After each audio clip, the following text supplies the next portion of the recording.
Evening prayer, so they hosted a dinner for Jesus there. Martha served, and Lazarus was among those reclining at the table with him.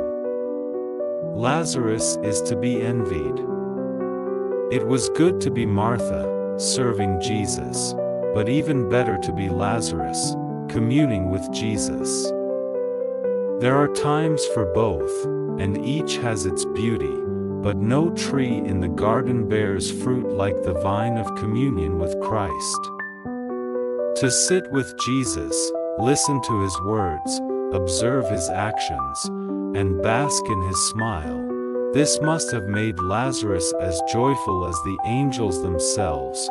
When we've had the privilege of feasting with our beloved in his banqueting hall, we wouldn't trade a sigh for all the kingdoms of the world, if even a breath could buy them. Lazarus should also be imitated. It would have been strange indeed if Lazarus, having been raised from the dead, were absent when the Lord who gave him life was at his house. It would have been ungrateful for one who had been dead to stay away from the table where Jesus Saturday, we, too, were once dead. Yes, and like Lazarus, we lay in the grave of sin, wrapped in its stench.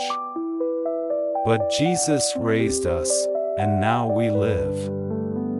Can we then be content to live far from him? Can we neglect to remember him at his table, where he graciously feasts with his people? Oh, how cruel that would be! Let us repent and do as he has commanded, for his slightest wish should be law to us, to have lived without close fellowship with the one of whom the Jews said, "Behold how he loved him," would have been shameful for Lazarus. And what excuse do we have, we whom Jesus has loved with an everlasting love?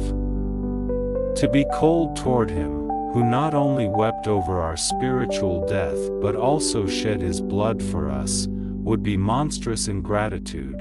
Come, brothers and sisters who read this, let us return to our heavenly bridegroom. Let us ask for his Spirit to draw us into closer intimacy with him, so that we may sit at the table with him once more.